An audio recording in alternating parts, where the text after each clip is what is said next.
I ara, per acabar esta taula, Ana Martínez, que és matrona, nos va parlar sobre l'assistència en l'Hospital General de València a mediados del siglo XIX. Quan vulguis.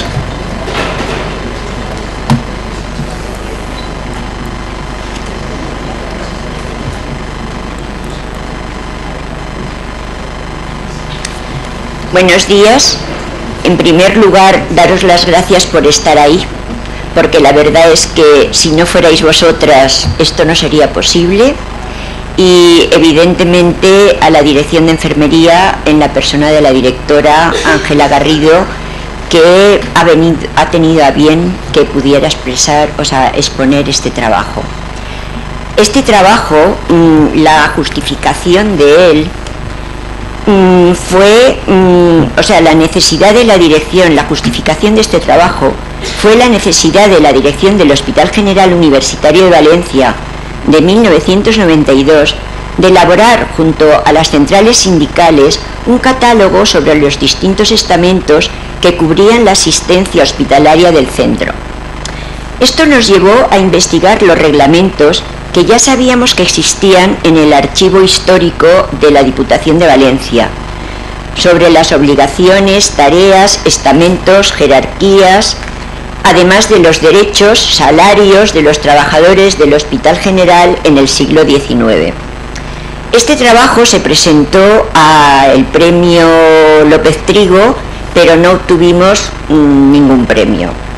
La verdad es que el premio va a salir ahora, porque, como dijo José Antonio el otro día, van a publicar como una especie de libro de toda la historia, de todas nuestras líneas de investigación dentro del departamento, dentro de Paritorio, sobre la historia de la profesión de enfermería y de la matrona en la Comunidad Valenciana y más concretamente en el Hospital General. O sea que nuestra idea es de sacar a la luz la profesional enfermera del hospital desde su fundación, desde 1512. En este aspecto es en el que estamos basando este estudio. Me vais a permitir que vaya leyendo, porque como son disposiciones y obligaciones que están redactadas en valenciano no, están en español, en castellano, pero habían algunas anotaciones al margen en valenciano. La asistencia en el Hospital General de Valencia a mediados del siglo XIX iba dirigida a la gente más necesitada, a los pobres, impedidos, mendigos, expósitos, locos y ocultas. Las ocultas eran las mujeres ilegítimamente embarazadas. A pesar de los cambios políticos, culturales, económicos que se produjeron desde la fundación del hospital, los enfermos que con mayores recursos económicos no ingresaban en el hospital en el siglo XIX, sino que se quedaban en su casita cuidándolos sus familiares o cuidándolos los criados. Los hospitales en aquella centuria, en el siglo XIX, comenzaron a ser también centros de enseñanza e investigación, aunque tendría que llegar el siglo XX, ¿se me oye bien? Sí, para que se convirtieran en lugar de una asistencia profesionalizada. Y ahí es donde queremos llegar un poco a ver la función de enfermería. Para conocer cuáles eran los cuidados que recibían los enfermos, ha sido necesario analizar la documentación que a partir del año 1850 existe en el archivo de la Diputación. Como veréis en la fotografía debajo, el archivo es del antiguo hospital, o sea, del de 1512. Todo lo que hay en ese archivo está en el archivo histórico que está en la calle Alboraya. Lo digo porque si os interesa seguir, pues ahí hay un material estupendo. Hemos examinado la sección primera de Malalts, concretamente el reglamento de todas las dependencias y departamentos del Hospital Civil de la provincia de Valencia, en el folio 1, del año 1850. Está redactado en castellano, que era la lengua empleada en aquella época. Y, está impreso en un tamaño folio, con muchas anotaciones en los márgenes que son enriquecedoras, además de unos folios añadidos, manuscritos, con tinta negra, donde aparecen modificaciones de algunas órdenes anteriores que necesitaban su actualización. De su contenido hemos podido analizar, como ya os digo, como nos han dicho que nos van a publicar, pues si queréis más información estará publicado y podréis ir a recogerlo al Colegio de Enfermería, pero en este momento y dado por el tiempo que tenemos, nada más vamos a exponer una parte. De su contenido, o sea, analizamos la configuración del hospital, cuáles eran sus salas, el personal que trabajaba en los distintos departamentos y secciones, las obligaciones y tareas de cada personal de las salas y las reglas y funcionamiento de los distintos departamentos y secciones.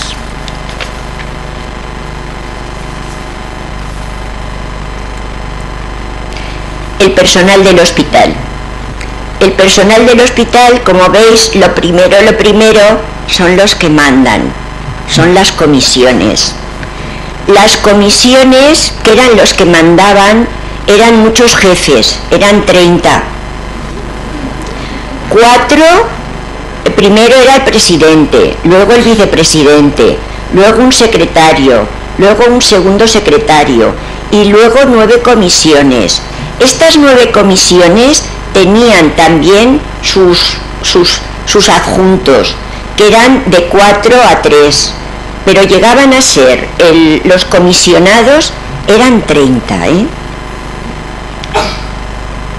Los comisionados, junto con el presidente, el vicepresidente, componían la dirección del Hospital General.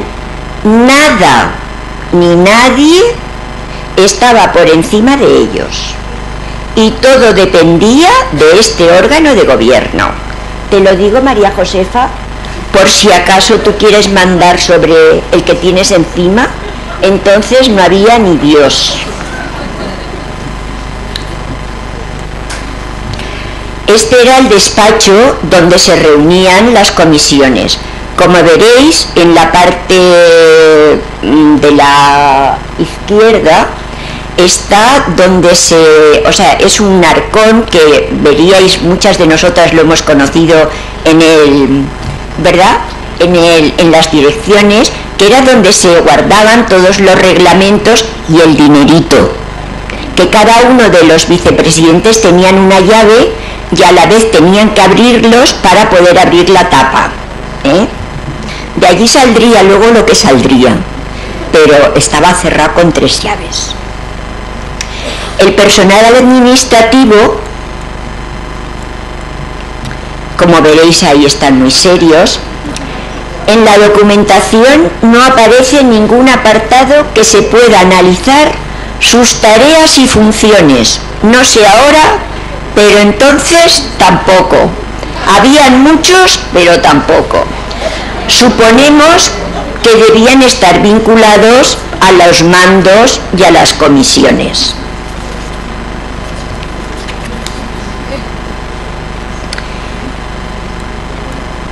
Luego estaba el personal asistencial.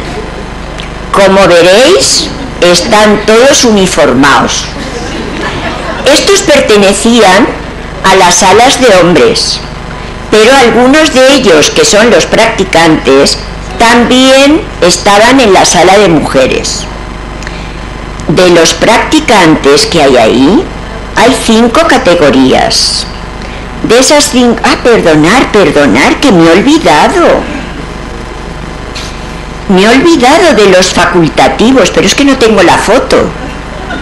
No sale, porque estas fotografías las mandaron publicar en 1929 y las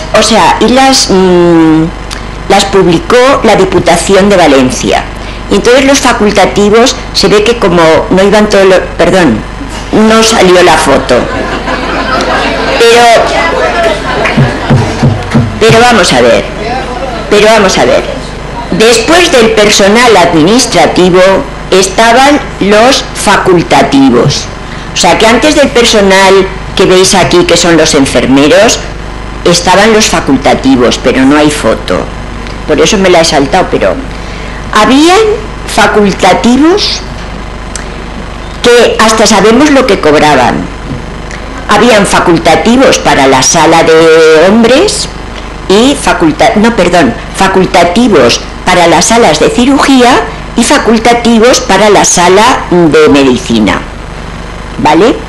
Estaban hasta los sueldos, os los voy a contar. Contaban, en aquella época habían 4 categorías de médicos, o de médicos no, se llamaban facultativos. El primero cobraba 6.000 reales y luego, según la categoría, iban bajando 500. Ya paso a los practicantes, que son los que están... Ay, perdonar. A los practicantes. Los practicantes, como decía mi compañera anteriormente, el problema de género pues sigue existiendo, pero en aquella época más. Los practicantes habían de 5 categorías. Ahí va. También teníamos que tenían un sueldo. El primero tenía mayor sueldo, la primera categoría tenía más sueldo que el cuarto.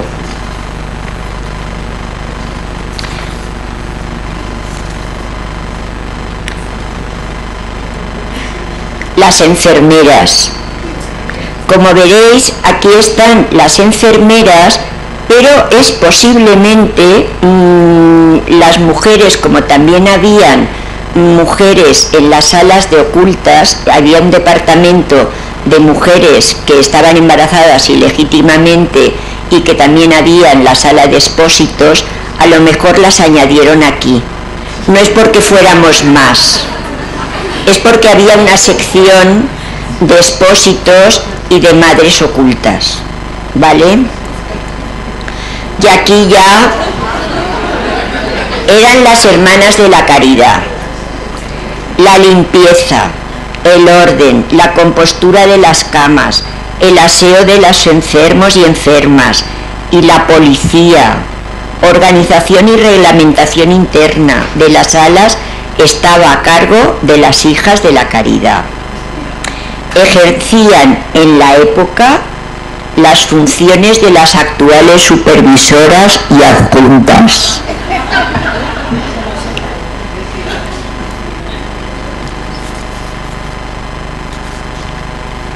Las enfermeras, a pesar de que esto es documento y tengo que leerlo, a pesar de que la primera escuela de enfermería no se funda en España hasta 1894, en nuestra documentación aparece la figura de la enfermera y del enfermero, enumerando cuáles eran sus obligaciones y el papel que desempeñaba en las dependencias del hospital, aunque no especifica el total de enfermeras y enfermeros que lo componían la plantilla. Sí dice que en cada enfermería o sala debía haber un enfermero en la de hombres y una en la de mujeres, para que no hubieran problemas, Las enfermeras o los enfermeros, como los empleados del hospital, según dice el reglamento, procurarán todos en su respectivo ministerio auxiliar con celo y caridad a los enfermos más delicados, aunque no sean requeridos para ellos. Entre el personal asistencial también se nombran a los serviciales o dependientes, pero sin normas ni obligaciones. Nosotras sí, pero los de después no. Personal docente. Esta fotografía es del hospital de la misma época de San Juan de Dios, pero como veréis, a pesar de ser un hospital en Madrid y en la corte, nuestro hospital era mucho más bonito, las salas, Ahora os sacaré una, pero esta fijaros.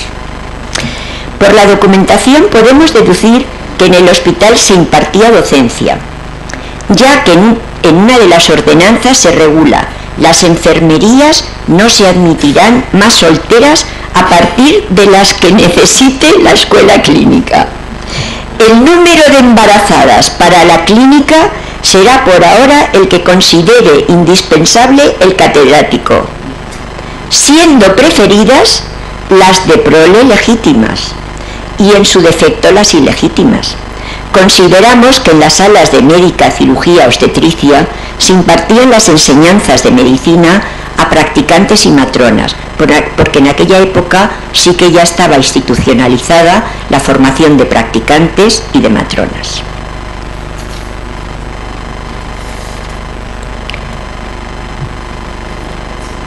El personal de servicios, creo que me he ido, está aquí. El personal es que le doy así como muy fuerte. Este es el personal de servicios. El centro debía disponer de un cuerpo de servicios, pero en las fuentes estudiadas solo aparece el reglamento del portero del hospital. Este recibiría un sueldo de 6 reales diarios, sin otro emolumento. Dispondría de un cuarto y además llevaría uniforme o traje de entrada, uno de gala y otro ordinario, para todos los días. También cuidaría con esmero su limpieza personal y llevaría bigote a la española.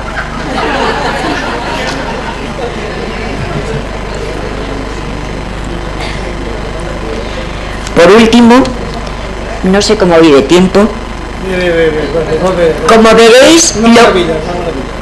veréis, nuestras salas eran mucho más bonitas que las del Hospital San Juan de Dios de Madrid. ¿A que sí? Y eso que estaba en la corte. No se te pot tallar. Las reglas y funcionamientos del departamento o de las secciones. Cómo funcionaba la visita en todas las dependencias. Está por orden, ¿eh? Primero, dada la hora de la visita, se dará por el portero un repique, que será secundado por otro de la enfermería de hombres, dado por la enfermera o el enfermero, con el objeto de que el médico de guardia, practicante, enfermera, enfermero y religiosas acudiesen a pasar visita. Todos allí con el médico. La religiosa de cada sala iría por medio de esta, siempre enfrente de la cama donde se visita, mientras el médico de guardia, practicante y enfermero o enfermera no se separarían para nada del facultativo. La hermana de la caridad debía tener conocimiento de todo lo ocurrido en la sala durante la noche respecto a los enfermos. Esta información la recibía de la hermana saliente para informar de ello al facultativo. Luego, mi querida supervisora de mi paritorio, que está intentando que nos demos el relevo, las matronas, el médico de guardia, el residente, las residentes de enfermería, pues esto ya sucedía en el siglo XIX. La hermana debía tener conocimiento, eso ya os lo he contado, de lo saliente y entrante, pero me he metido con la supervisora para que se entere, porque como sois las que mandáis, todas vosotras, a ti también, Maribí. Todo enfermo, esto es muy bonito, todo enfermo con dieta vegetal debía tener a la cabecera un jarrito para el agua de arroz, se nota que estamos en Valencia, en el cual de ningún modo se le podrían poner tisanas o fórmulas líquidas de medicamentos, puesto que éstas se debían colocar en botellitas de vidrio, las medicaciones, identificadas en la botica, que era la farmacia, con el número de cama a la que pertenecía, con el objeto de que cuando se repartan las medicinas, si quedaba agua de arroz, no se echase a perder, y por otra parte el facultativo de visita, a primera vista, percibiría si el enfermo había tomado las medicinas o no, y en caso contrario pudiese averiguar la causa de la falta. ¿Vale? Quinto, a la hora del reparto de la medicación la realizarían las enfermeras o enfermeras en la sala de mujeres y los enfermeros en la de hombres, siempre procurando ayudar a los enfermos imposibilitados y acudiendo cuantas veces hiciera falta para una correcta administración. Sexto, todas las enfermeras y enfermeros y hermanas de la caridad estaban obligados a estimular a todos los enfermos a tomar la medicación. Séptimo, los médicos de guardia debían acudir todos los días a la visita para ayudar a las curas.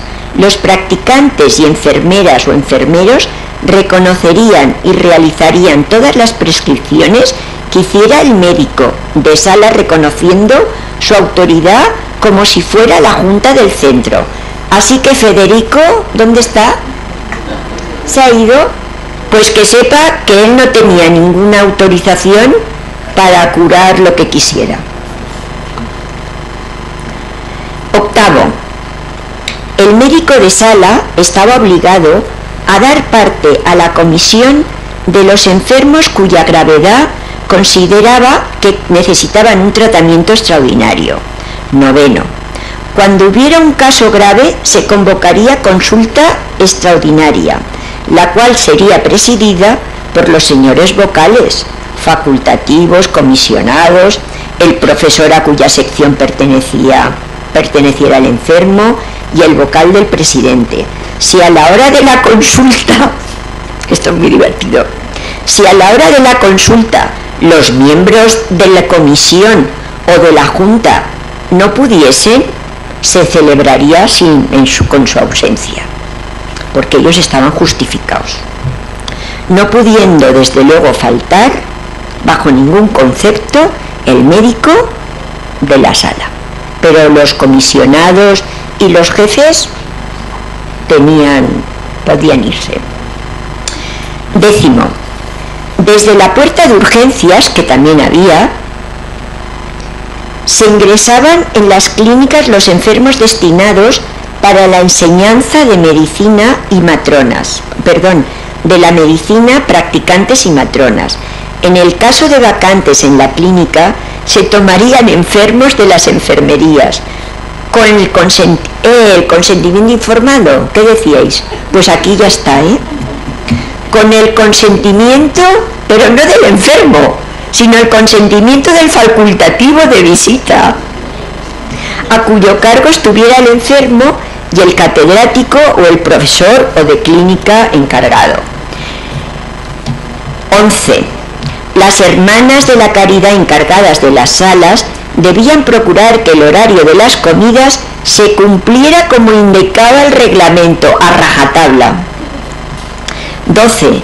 La botica o farmacia permanecería abierta desde la hora que comenzara la primera visita y la primera consulta, con el objeto de poder suministrar lo que se necesitara en un momento de urgencia. 13.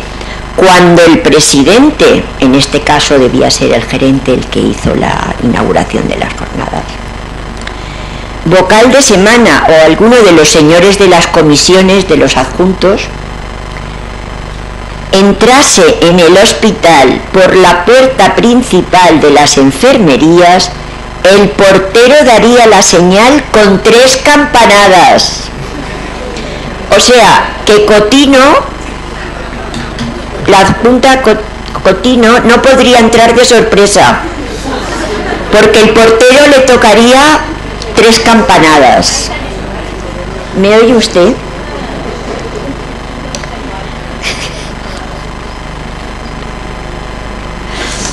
Oídas estas por el practicante, se presentaría con el cuaderno de prácticas, con el cuaderno, residentes de matronas.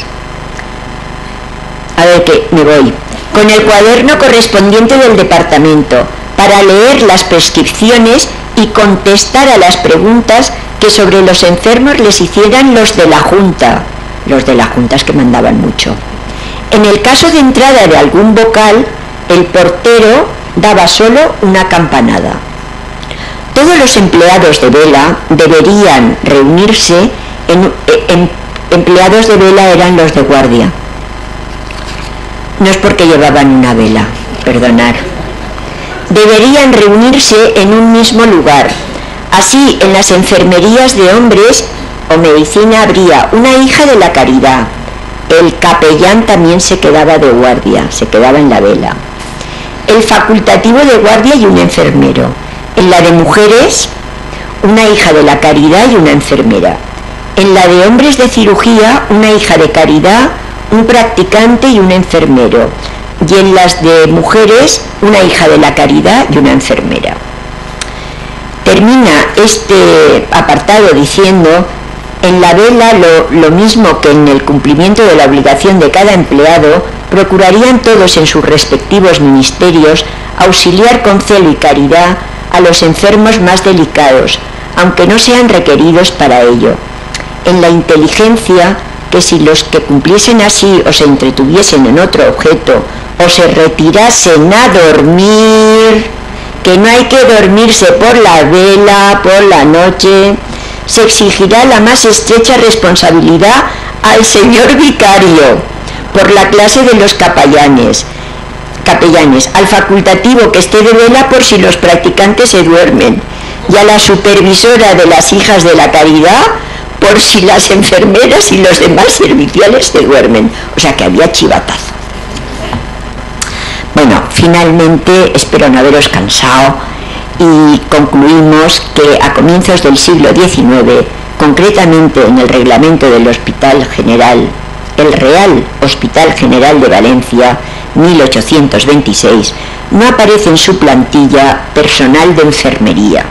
Será en 1850 cuando se añadirá un apartado para el personal asistencial de enfermeras y enfermeros con unas obligaciones y tareas concretas, a pesar de no ser una profesión reconocida académicamente, digo enfermería.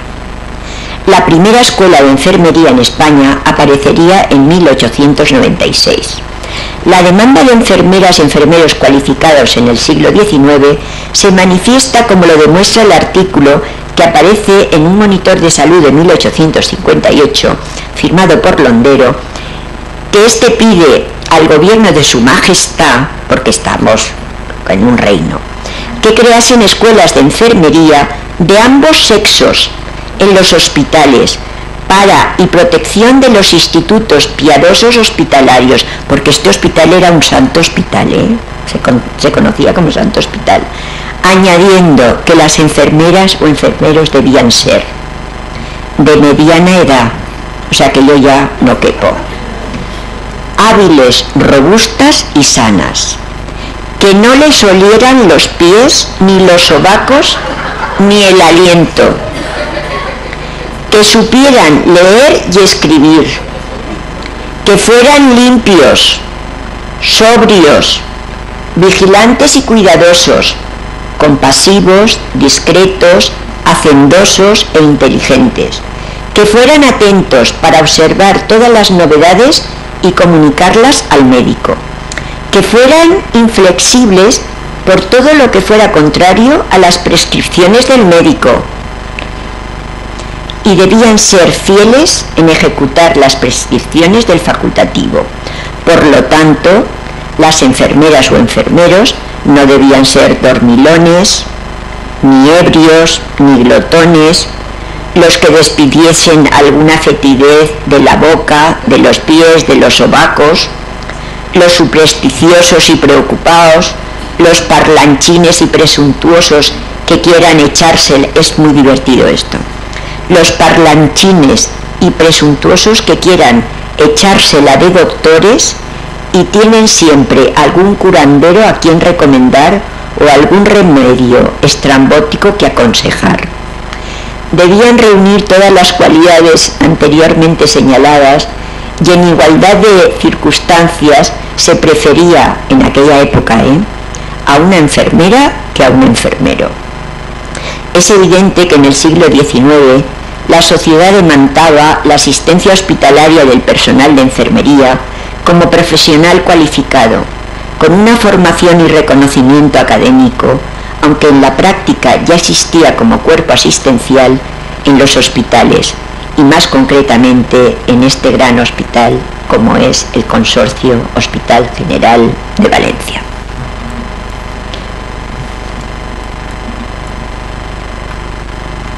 Se ha ido. Muchas gracias. Yo la verdad es que desde aquí y como matrona de este hospital, que ya me han tirado porque estoy ya jubilada, yo creo que me podéis permitir un aplauso a todos vosotros por vuestra asistencia. Muchas gracias por todo lo que me habéis dado. No sabéis todo lo que me habéis dado. A todos. Gracias.